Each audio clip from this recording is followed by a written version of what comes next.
The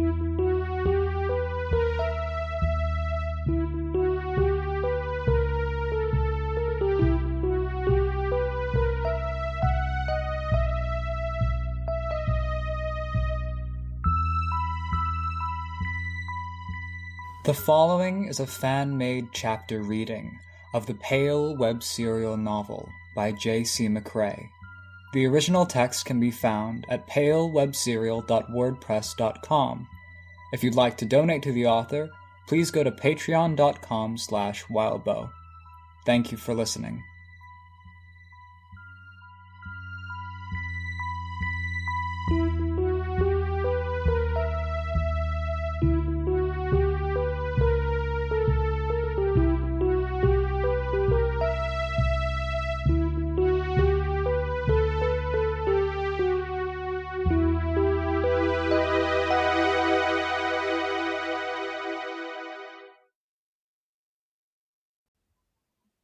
Back Away, Interlude 5.b.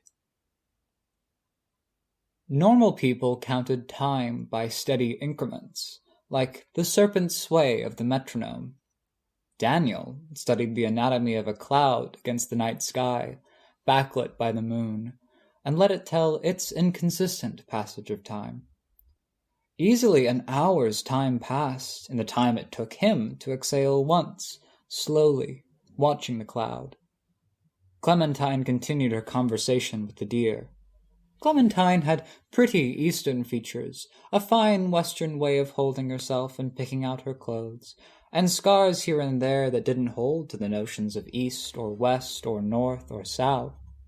They were scars that, if they were to be described with directions, and those directions were to get names, were a black direction, a death direction.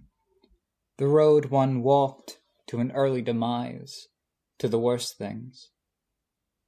Daniel had started in one place. He didn't remember what came before it, except what Shelley had made him hold on to. His name, his relationship to her. He'd traveled, and he'd stopped.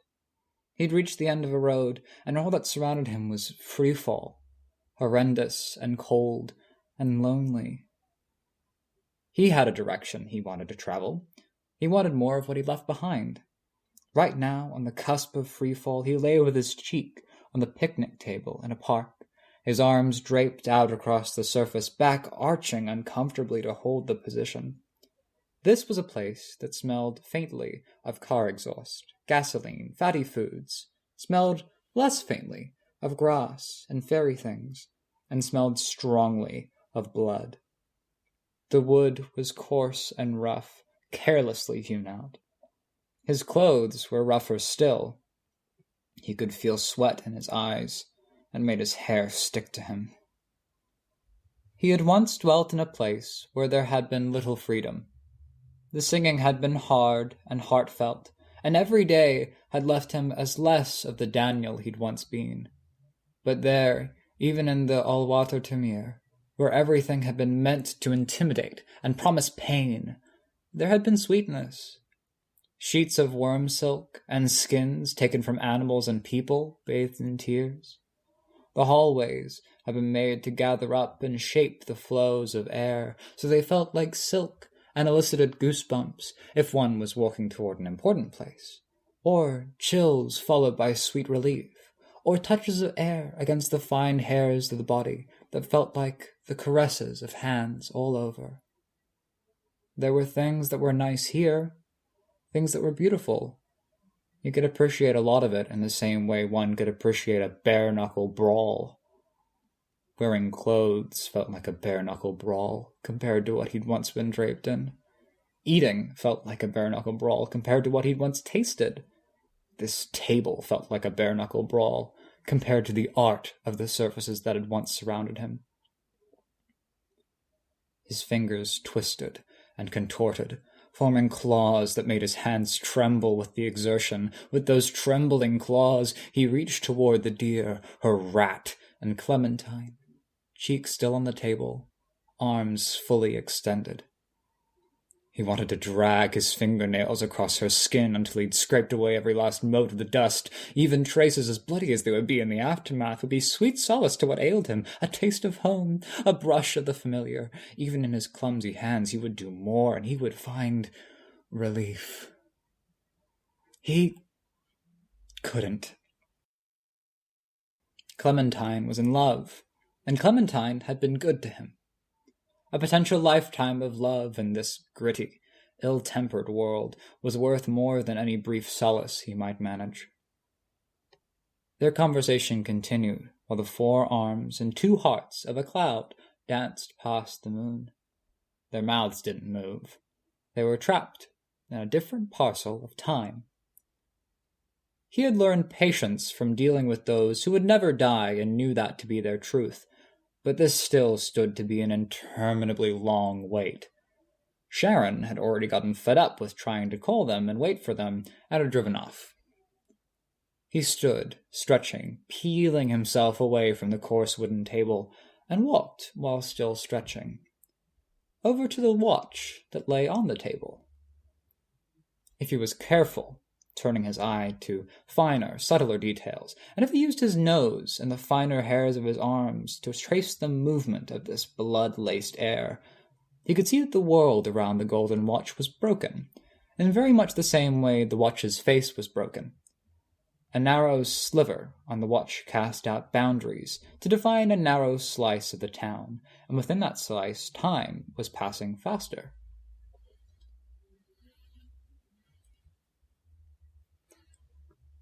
He shifted, ending his stretch, and translating the movement into a momentary writhing, feeling the temperature and the movement of the air around him.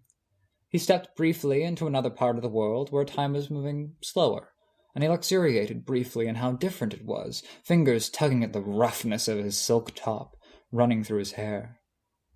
Another step over, to another place where time moved at another speed. He had a sense of it. The air of the sky met the air of the ground with more of a rustle, the slightest of changes in direction. Light was subtly different. All across this town, people would go about their days wondering how their evening had flown by or finding they were getting a lot done. But they wouldn't realize. It was subtle, but he had been educated in the subtle. He felt his way through the different spaces and passages of time, but the closest one he could find to Clementine's wasn't nearly enough to catch him up. She moved the slowest, and his next best bet was to join her in that parcel of time. Except she'd asked for privacy to talk. He wouldn't defy her. It made him deeply uncomfortable to go against the express wishes of people he held in esteem. Back where he'd come from, being disobedient, however well-reasoned, was cause for terrible consequences.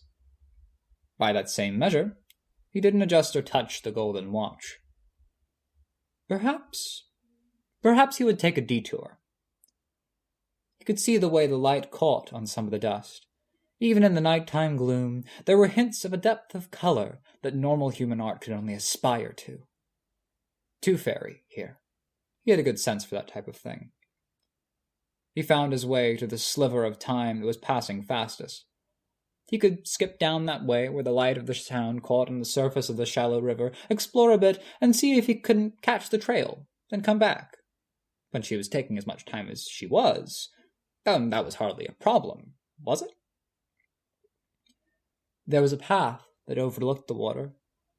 He walked it, walking down to the water, cupping some into his hands, and then quick-walking up to the hill to stick to the places where time moved faster. He cast some into the air, ducked into the next parcel of time, and caught it, then turned, trying to let the breeze catch the hairs on his arm in a way reminiscent of home. In the doing, he forgot how long his legs were, and stumbled, nearly losing the water. His long, skinny limbs felt like there was something unnatural on him. Time had moved differently there, too. Not in actuality, but in perception, in a place where perceptions could be crafted with more art than mankind could craft space shuttles and collide atoms. He'd spent what felt like a lifetime as a boy, singing, and out here the days slipped by without substance or meaningful event. Here, the speed with which the days passed and his body grew caught him off guard. He saw a movement in the grass, and crouched low. A large insect or a rodent, which was it? He watched the grass. Insects followed, as if they were pulled along a string, but the strings were invisible, drawn out in pheromones, light and shadow. He had known many insects back home. Rodents, though, they froze in fear, and then they pushed themselves. Rodent. He wasn't so good at this, especially so far from home, especially without a stage, or an appropriate audience, let alone accompaniment. Had he been kept by another court, he might have mastered it, but he'd only learned bits and pieces for dignitaries, singing on his days off from the Great Lament. He sung to it in a language it didn't know it knew. It took him 3 tries, and the second nearly scared it off. It approached from the grass. He took it into his hands, and he touched it with a gentleness that alleviated it of a short lifetime of anxieties. He continued singing, for himself now, picking words, sorting out verses. He missed the boys he'd sung with.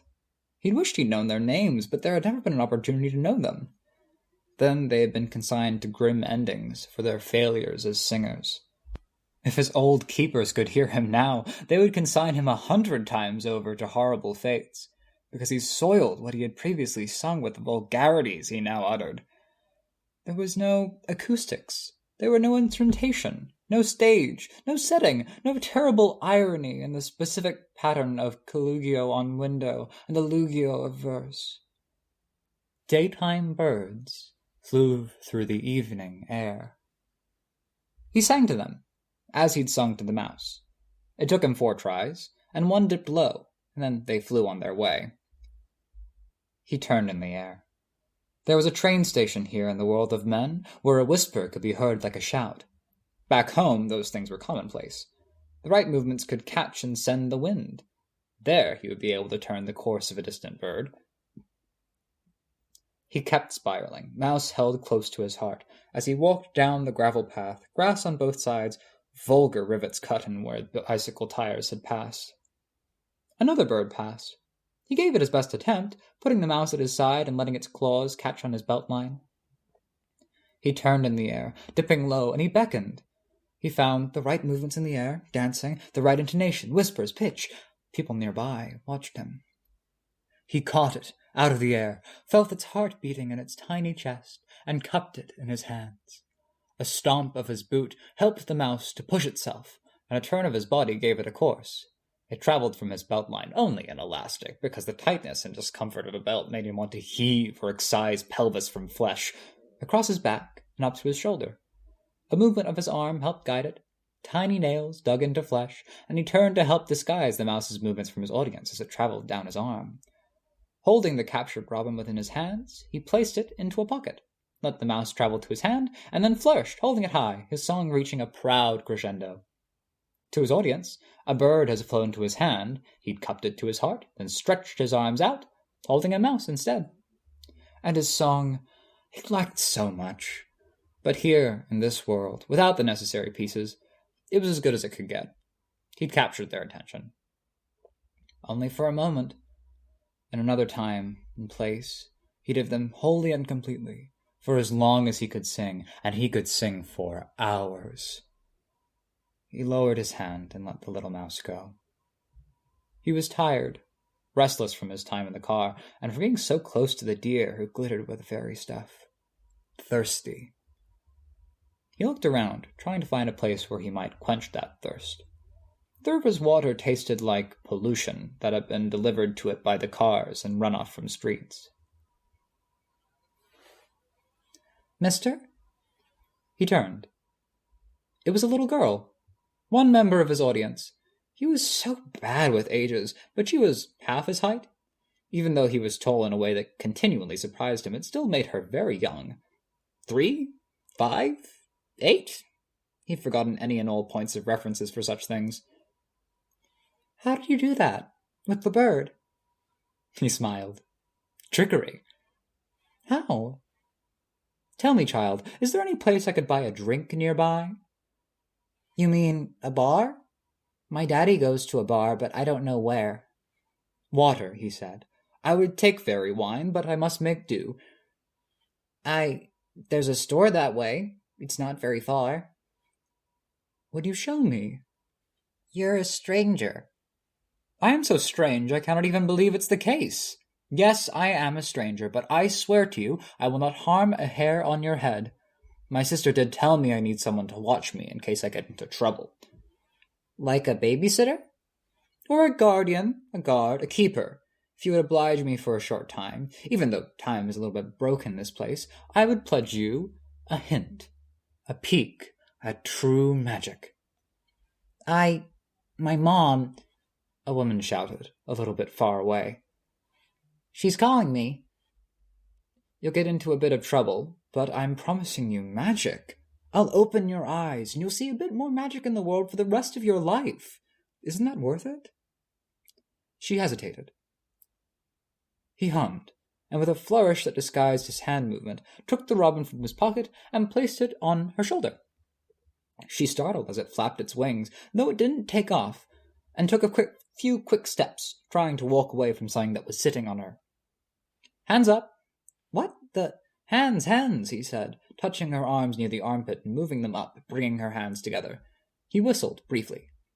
The bird settled into her cupped hands. He began walking away, singing a song in a language birds had supposedly known once and forgotten. The bird flapped, moving as close to him as he could get, and rather than let it go away, the girl followed, holding it out. She gave a quick look back in the direction of her mother.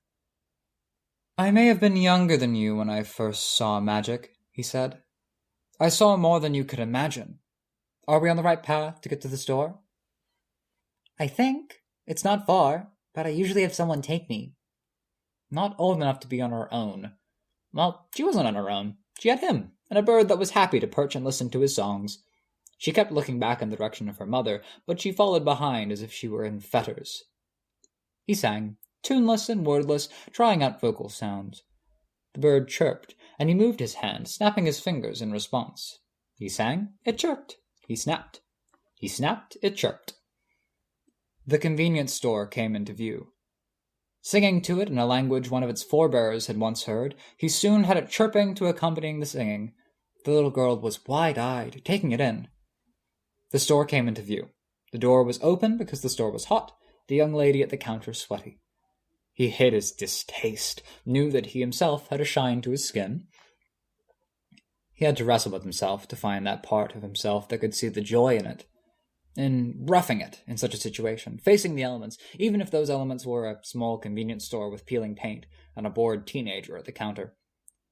He picked out a bottle of water for himself and his little companion, then patted himself down. He had no gold coins, no curios, little magic things, motes of imagination, or any token marking favors owned by fairy, man, fairy, or spider. He turned to the little girl.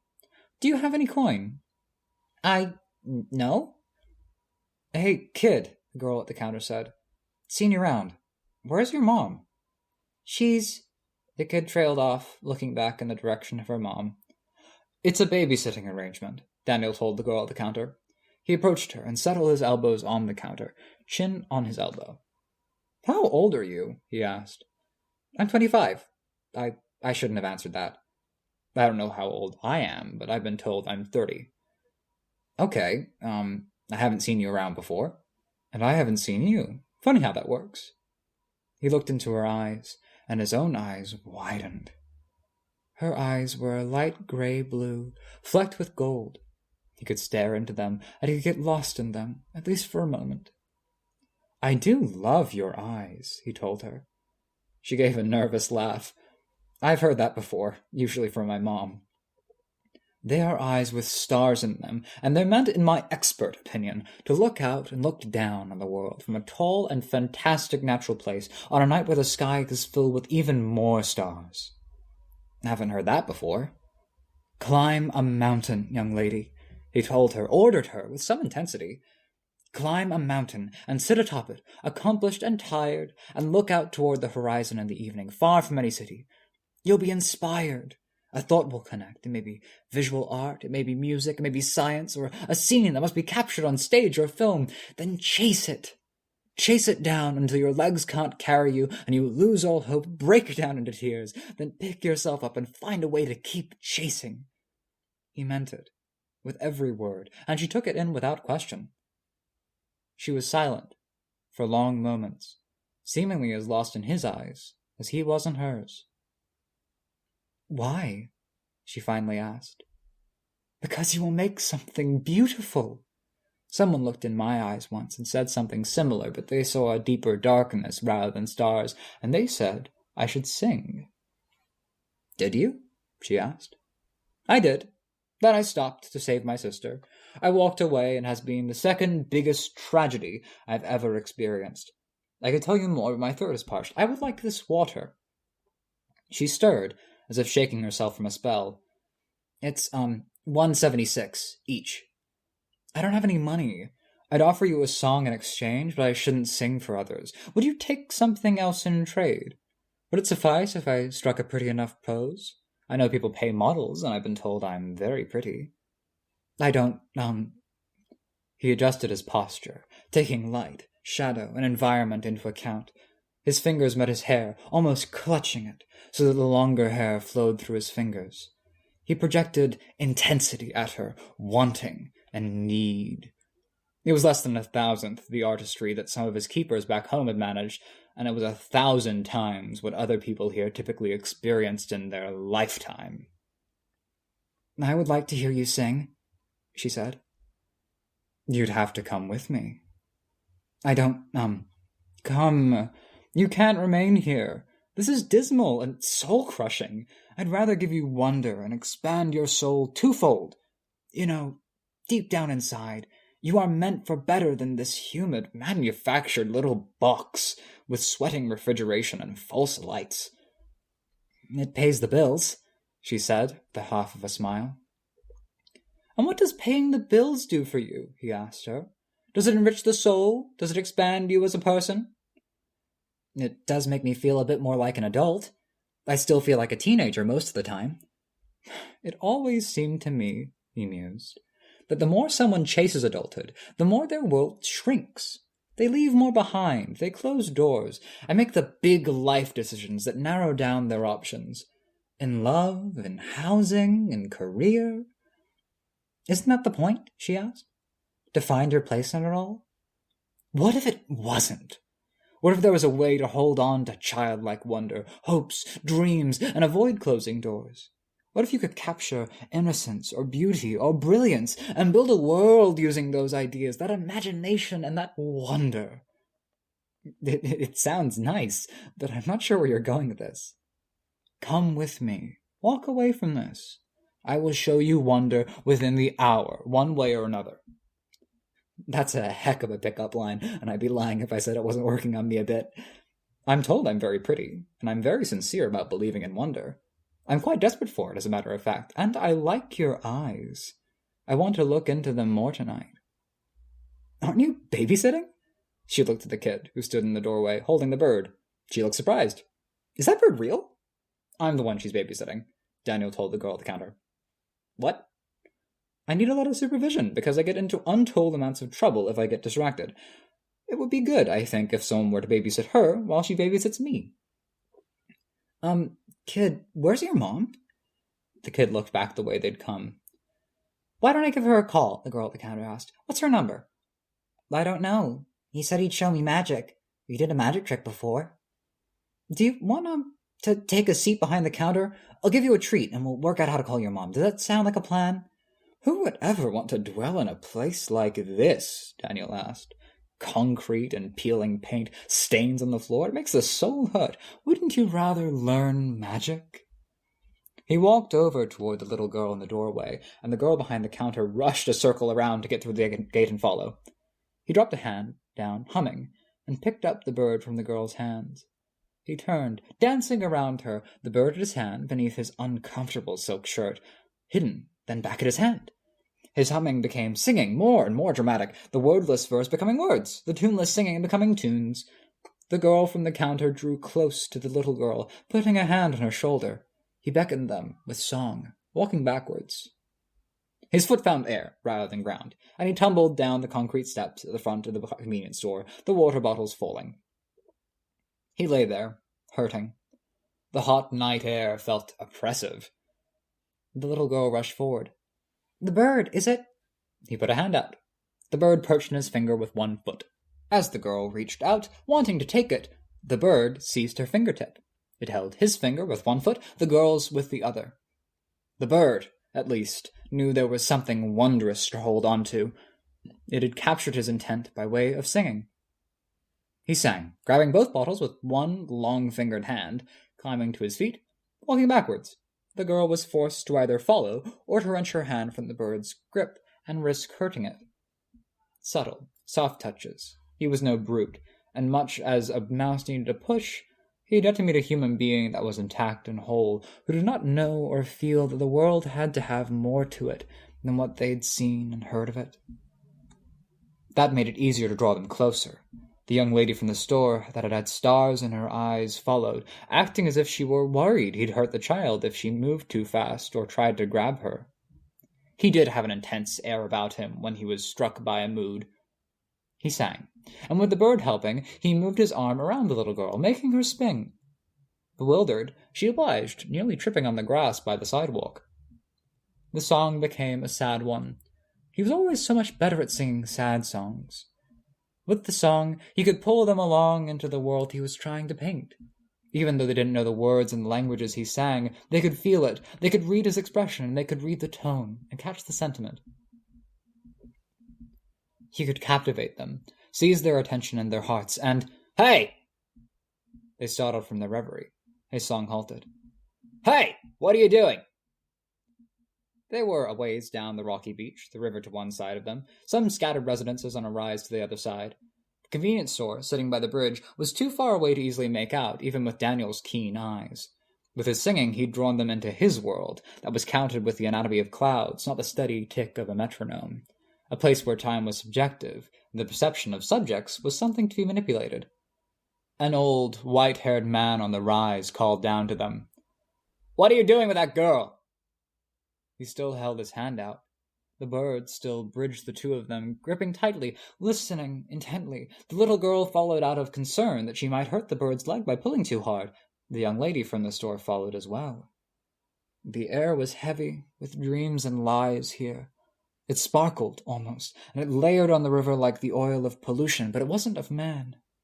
He drank it in deep, while the older man made his way down wooden stairs to descend the slope. "It's too late for you to be out here making that noise," the man barked. "What are you doing with that girl?" Daniel whistled, briefly, prompting a chirp from the robin, and once he had its attention, he raised his finger, making it adjust its perch and stand on his hand alone. The little girl reached up and out for it, then withdrew her hand once she saw Daniel's eyes. If we find ourselves disallowing singing, whatever the reason, this world has become far darker and uglier than I had feared, Daniel said. "Are you cracked in the head?" the older man asked. He had a slight stoop to him, and a redness to the face that contrasted the wispy white hair. He looked like he'd done physical work for many years. He'd retired recently. He wore a ring, and he'd worn it for a long time, which suggested he'd loved, but he had a look about him that he hadn't been taken care of. There was only so much a man with a once doting wife could or would do to take care of themselves. He was tidy and well put together, but some things couldn't be helped. They were all at different stages of a journey. "I'm abducting the girl," Daniel said to the old man.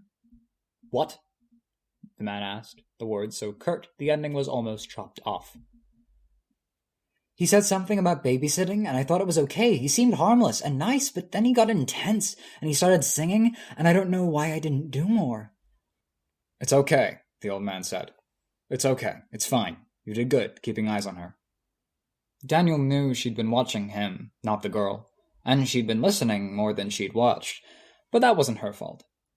"These two young ladies need your help," Daniel told the old man. "Keep up." "Keep up? What do you mean?" the man asked. He felt dizzy, seeing the sparkles, knowing he was close. But to be close, or even to be there, wasn't enough. His life was all crudeness and bare-knuckle brawling through every little thing. It was ugly, and he was an artist. They'd made him an artist. With his song as his art, he lived in need, and he was so close to having it. "I'll try to work it so you don't remember the bad parts," he told the little girl. "What?" she asked. "You leave her alone," the old man barked. He advanced, feet periodically sliding on the slate rock of the riverbed. I did promise to give you a hint about my little magic trick, he told her. I don't have a mouse, so you will have to do. She looked up at him, confused. He put the bird away, so his hand was free. He took hers and swept her around into a spin, carrying her into the air. He'd studied humans more than he'd studied mice. He knew what drew them in, how they tended to move. His education was short and brutish compared to the people back home, but it sufficed here. To anticipate her grabbing his shoulder, to let her move behind him, and match his body to those movements. Turn with the girl, turn with her movements now to keep her directly behind him, as far as their audience could see, only for a moment.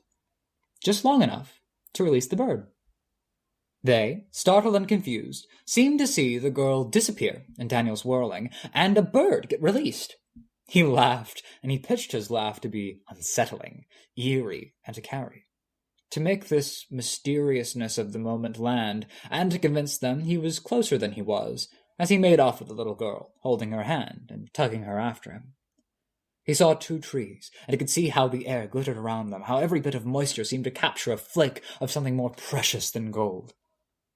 His free hand caught the trunk as he swung them around. It was a waypoint, a gate, a framing for something else. He'd spotted that something. A cave. The little girl ran with him because pulling away or stopping would mean falling against the jagged beach, into the cave. Here it was so much richer. Here the cave had been molded. He laughed, and the sound carried. He, here, was more himself. Here he could sing, and it wouldn't fall so flat. The other 2 caught up, an old man and a young woman. I'm calling the police, the man said. Daniel guessed, reached, and found a sword handle sticking from the ground, where he'd expected something to be dangling. He turned it, and found room for adjustment. Light from the outside reflected on the blade, and those reflections found other things to be reflected off of. The sum of light exceeded what had been put into this place, the cave filled with soft moonlight. Treasures lay everywhere, and more than treasure. They wronged me, Daniel called out. They stole me, they took my childhood, and they filled it with magic instead. I think I can get away with taking something from them and giving it back to the world. He picked up a knife and handed it, handle first, to the little girl. If a store could see it for what it was, they'd pay tens of thousands for it. But they wouldn't. The child, though, the child could see. The child could look around the cave and realize there was something more here. Did you do this? The old man asked, looking around. I had no idea this cave was here. You'd have trouble finding it again if you didn't retrace my steps, Daniel said. He was distracted. His attention wasn't on them as much as it was on things more valuable than the individual treasure. He wiped his cupped hand along a flat stone and came up with dust that glittered more than anything he'd seen in years. He brushed a dusty hand along his arm, and it was not dirtied, but cleaned, refreshed. He touched face, and he touched features, he touched hair, luxuriating. He danced a few steps over to the next flat surface where he could get more. He fixated glowing eyes on the 3 guests. I want you 3 to help me. I think we're gonna go, the young lady from the convenience store said. I left the store unattended. I thought this would be less than it is in actuality, Daniel said, excited. I wanted you with, but now I need you with me. I'll leave you all better than I found you, or I'll try, but I need you to cooperate. You must. Honey, the girl from the counter said. Kid, come on. Child, he said, gathering up the dust. The child turned to him, alarmed. I'd be grateful if you'd help me. He reached out, and she backed away. Sir, I don't even know your name, the girl from the counter said, but I need this, he said, with hunger that seemed to take her aback. His hand fell hard on the little girl's shoulder. The dust puffed up, but she didn't cough. He gave her a push, turning her in a tight circle, stepping between her and the other 2. The old man marched forward, picking up a rock. He stopped dead in his tracks, when Daniel stepped aside with intent. The little girl was gone, and a flock of birds flew in a confused pattern through the air. The girl from the store shrieked. It was nice to be able to march, step forward, to walk, and to know that the stones had been shaped with intent and art. This had all been arranged. He could put a hand out, knowing that an artist had arranged this space and its decorations with something more elevated than geometry in mind. To touch a spear, a chair, a draping of cloth. What happened to her? The girl from the store asked. I have my stage, Daniel told her. He collected more dust, luxuriating in the feeling of it, more silky than the actual silk that felt like scrub brush against his skin. She'll be my accompaniment. She'll sing with, using 9 throats. You look into my eyes, and I'll look into yours, and it'll make the singing richer. And you, sir, I won't cooperate with this madness, this prank. You, sir, will be my audience. You felt true loss once. You have love and familiarity, and you lost it, and I can see it in your eyes how strange and ill-fitting this world is to you. You've been heartbroken, losing that love, and I want to break those 2 halves into 100 with but 5 or 10 minutes of your time. I need to. I'm sorry. And if I don't want to? You should. You'll be richer for it. You'll be more.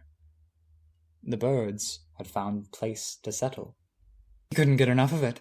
He was dizzy, collecting the dust, gathering it, turning and spinning, and not stumbling. He let his clothes change to something as comfortable as nudity. He breathed it in, and it felt like the first breath of clean air he'd taken in for months. Follow along with me, he told the songbirds. Watch my hands. Use your instincts. I gave you some good ones. If you want someone to follow along with you, a guttural voice told him, I can help. Daniel smiled. The figure was no taller than the little girl had been, rotund, with spikes.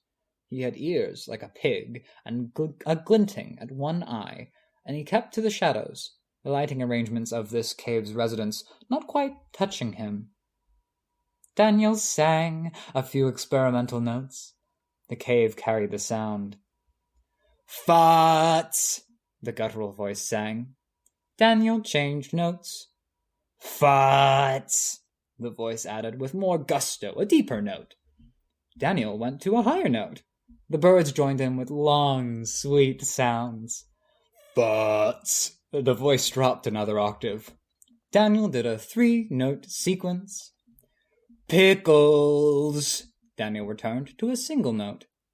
And tots, Daniel sang in a language of sadness, words that would be alien to all but a select few. Messy shits, he accompanied the guttural out-of-tune singing. Droopy tits. Daniel pushed himself a step further. If his intruder here was a child plonking at the keyboard, then Daniel could be the master who took that sound and played into it, accented it, and drowned out what needed to be drowned out. Excited, his heart pounding, feeling like he was alive and capable of seeing, breathing, and being for the first time in a long time, he made the intruder sound good. What are your nickels? He took the sounds, captured the echoes, and played into them. And more tots. Daniel laughed. Like that, do you? The guttural voice asked. It kicked over a spear that was embedded into stone, then picked it up. The spear, being fallen, made some of the light fall away, which let the little rotund thing with pig ears venture sideways into the cave. It had sounded surprised. The birds continued to sing, to draw out the long notes. I'm not one of them, Daniel said. I wish that I were, but I was only baptized in their stuff of lives. I came up sputtering, choking. I'm still sputtering and choking. This world is so vulgar already. Why would more of it bother me any? You don't bother me. I could try. You could. But if you'd give me ugly, rude truths, I'd have to warn you. I know. I've come to terms with it. I want my glamorous lies, whatever the cost, and nothing you could do would bother me more than the fact I don't have them. Lies are fragile, gentle sir, the voice growled. Pretty to look at, granted, but they all go to wet shit given time. I'm human, Daniel said, spreading his arms. I'm only human. I don't have time. A paltry 100 years, maybe 90, maybe 80, maybe 70. I won't be around long enough to care. I want beauty. He touched the cloth that was draped, tore it from the points it was hung from, and wrapped it around himself. It felt better than the replacement clothes he'd made out of the dust. So fine, cool, and draping so close to the skin, it felt like the moment he leaned back into the bath, water at perfect temperature. It's ass! You only want it because you want it. You're a nitty and a fuckwit. It's ass, and you've convinced yourself it's not, and if you let go of that, then you'd forget you ever cared. Most of the poor souls who get dragged out of there do. He can't, a voice said, from the cave entrance. With most of the light coming from outside, the man was only a silhouette, a giant of a figure, with slightly pointed ears and lines to his body that were pure artistry. He, like Daniel, had long hair. I'll take over. Can you go find the others and bring them here? The little fat thing scoffed. Your funeral, good sir, I hope. The giant grunted. You two. The old man and the girl from the store turned to look at him. You should go. The little girl, she's... The giant raised a foot, then stopped. The cave shuddered, and the layers of workings shuddered with it. The birds tumbled. Mid-fall, they were interconnected, as if sheets of paper extended between them in complex origami or threads or something else. By the time they touched the ground, they were a young girl. She scrambled back. You should go, the giant said, again. The girl clambered to her feet and ran. The girl from the store caught her. The three left. Young lord of bright summer, Daniel greeted the fairy. I'm pleased to make your acquaintance. I'm barely a lord. But you are a lord, I can see that much, Daniel said, smiling. I give you my greetings. Someone familiar with my ilk should be more careful with their words. I am barely a someone. I'm a greedy, good-for-nothing beggar, glamour-drowned, good-for-nothing but a song now and then. I give you my thanks in exchange for your audience, and would give you yet more if you would have me. I pledge you myself, my pride, my art, my all. The giant was quiet. Put me in a cage if you will, but you don't need one, because I don't imagine I'd run. I'd sing for you, a songbird, a personal bard. There was no response from the shadowy figure. Daniel sang, and desperate, hopeless, he put his all into the singing. He felt so inarticulate since leaving the courts, as if his talent had no substance and he'd chased it since. At best, all he got were tastes, moments, glimpses. Some of his bad singing was enough to entice mice and birds and to capture the attention of two innocents, but that was not what he was being required to do here. Here, he had to win the giant fairy over.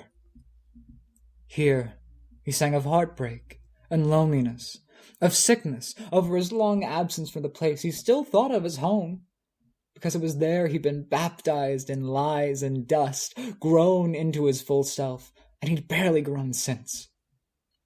He sang of longing, of restlessness. The cave caught the sound, multiplying it, and he used it. Tears touched his own cheeks. He walked closer to the giant, until reflected light from across the cave let him see the great fairy's features. The texture of the skin, the material of kilt, a leather no doubt softer than skin. The giant's chin dropped a fraction. He looked away, to the side. Daniel was close enough to touch him, and held back on doing so. You must miss it so, Daniel murmured, almost singing the words. You must, because it is by its very definition a place of qualities that one yearns for. It is poetry and art, and this world's art, by comparison, is a child's waste finger-painted over a washroom wall. Vulgar, the giant said, but I do miss it. I'm not without vulgarity, or the ability to hold that vulgarity back. I can be what you need me to be. But I want to go home.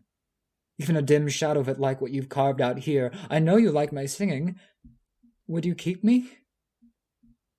"Don't you have a sister?" the giant asked. He walked across the cave, into the shadows that the short guttural thing had created by knocking over the spear. "She would understand. She would mourn me if I was lost to the fairy once more, but I do know she would understand." "She likely would in time," the giant fairy told him. "Does that make it right?" "Is it because I lived in the courts below for so long that I'm surprised that you care about right and wrong, my lord?" "I am not yours, Daniel Allitzer, and your sister would mourn a bloody swathe between the point she learns of your going and the point she finds her understanding. A long path of shed fey blood." Daniel started. He stopped as his voice cracked.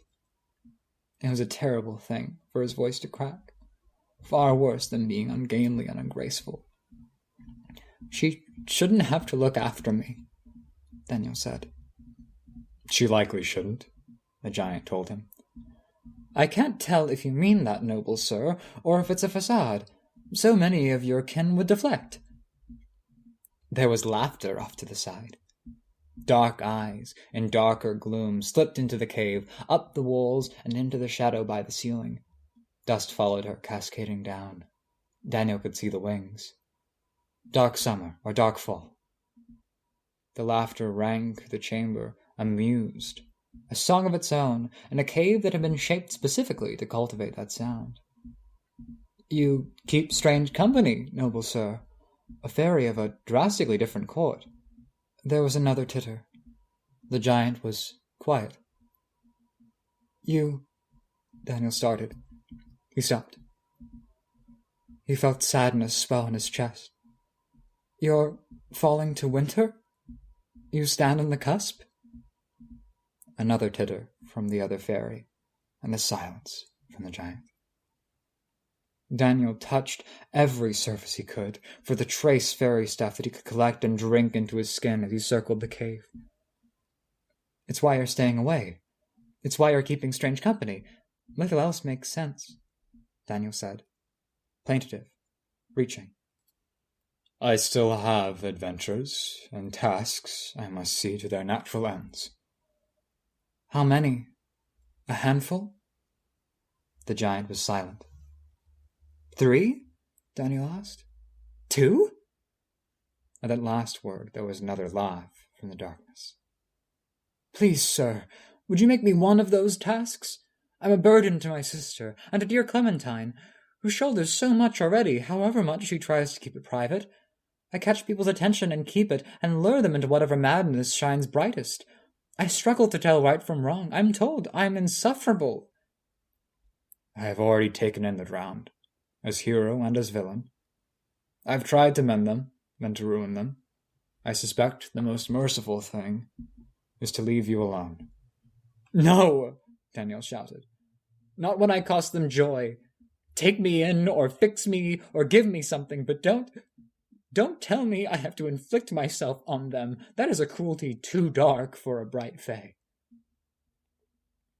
"The upper courts are so much crueler than the lower ones," the giant said, "for reasons much like this." Daniel shook his head, his hands going to his hair. The dust he'd collected drenched him, powdering him, and decorated skin, hair, clothing, and everything else. He breathed hard. And then he began to sing a lament. "Is this," the giant timed his words so as not to interrupt the verse, turning the singing into punctuation, "your lament, or is it mine?" Daniel grabbed a spear that had been left aside. He sang of wrongs. He sang of the wretchedness of Fairy. He drank of the dust that he'd collected, and he put it into the words to give them impact. The giant didn't flinch. The one in the shadows went very still. He sang of siblings, of blood, of mankind, and great kings brought low, peasant children spirited away. His words, almost a chant, because the verse was so perfunctory, he made it clear in presentation, in word, in spirit, and in lore, that if he were to be struck down, he would be a martyr, that it would be wrong. With verse, he asked the giant's doing to be undone, as that wrong came home to roost, his final few adventures and stories spoiled. With verse, he made it clear that if he struck down his enemy here, it would be just. With verse, he pledged that if he got neither of those outcomes, he would commit to destroying this place, this town, and its people. If this fairy had found a moral center of any sort, if that wasn't an act, then failing to stop him for good would destroy that center. If it was an act, then this fairy with so little left to hang on to would prove the act false, possibly losing one of his few remaining stories. The giant stood tall, stepping into the faint moonlight that filled the chamber, reflected and refracted on various surfaces. His eyes were moist, his hand empty. Daniel finished singing, breathing hard. The chamber carried the sound, an echo that didn't stop, and he wouldn't stop for another hour. He smiled, showing the giant his teeth. His hair and clothes stirred in a wind that wasn't there, so dense and heavy with glamour that parts of it close to his body stuck there, dry and wet at the same time. "What will you do?" he whispered. The chamber carried the sound. The giant didn't move. "What will you give me? This world's a sandstorm compared to what I once had. It chews at me, fills my eyes and nose and mouth. It steals all beauty from things, erodes everything fine." "You had slavery." "I don't know anything else." "Look," the giant told him. Daniel marched forward, holding the spear with both hands. As he drew nearer, he picked up speed, jogging, then running. At the last moment, the giant leaned to one side. The spear penetrated his chest, a handspan below the collarbone, dead center. Nearly. His knees buckled, and a large hand settled on the spear. "Moving to make the blow into something less lethal is a decision," Daniel said. He slid his hand down the spear and pressed a hand against the giant's chest, the webbing between thumb and index finger touching the spear and the blood. He licked up the blood. "It tastes like spiced wine." "Are you satisfied?" No, never. How could I be, after I've seen and heard and felt and touched?" He looked down at the wound. It wouldn't be lethal. The giant had moved, but the blood spread oddly. He reached up and let his fingernails catch the edge. He had to pull it back the length of the spear. Parchment. "Is this one of your last adventures?" he asked, bitter. He hauled back on the spear, pulling it free. It clattered to the ground, and he kicked it away. Letter of romantic correspondence." "I've tried to take in men like him, as a hero and as a villain," the giant said. "I've tried to mend them, and to ruin him. With him, I did the least merciful thing I might have done." "Is that it, then? You keep it close to your heart? Where's the adventure in that?" The giant was silent. He turned, holding the bloody letter. He looked around. "Dark Fae," he called out to the gloom. "Are you part of this adventure, or does this leave him only his adventure with you?" There was no laughter. "If you were partner to it, he would have kept it where you could see it. I could see that tale. The Fae of the Dark Fall who toyed with the lover, the Fae of High Summer who loved him, keeping and protecting the memory on a pedestal. But he kept it to himself. Are you curious? Do you want to see now? Are you wondering what it unlocks, what secrets of another court this lover might have told him?" Dark eyes glared at him in the gloom. They sat far apart. Black, hairy legs crawled through hair and along the lengths of a slender body, while patterns on wings pulled away as venomous stingers, poised, he'd upset her. Daniel smiled. Did I take one adventure from both of you? How many hundreds of years was that meant to play out over? Several. Are you satisfied with your restitution? Would you go? The giant asked. No, Daniel said, shaking his head. You know what would satisfy me. It would destroy several others. You going back to the ferry? It destroys them, me being here. If you would go find your sister, you could bring her here, and we could discuss options. I could ration what you need. I don't want rations. Once drowned, you may be resuscitated. Twice drowned, it is rare to surface once again. Then I will do my best to take that last adventure from you, noble sir, and sup on what I can, unless your friend wishes to devour me. She will not, the giant said. Marachika? You will not. Go.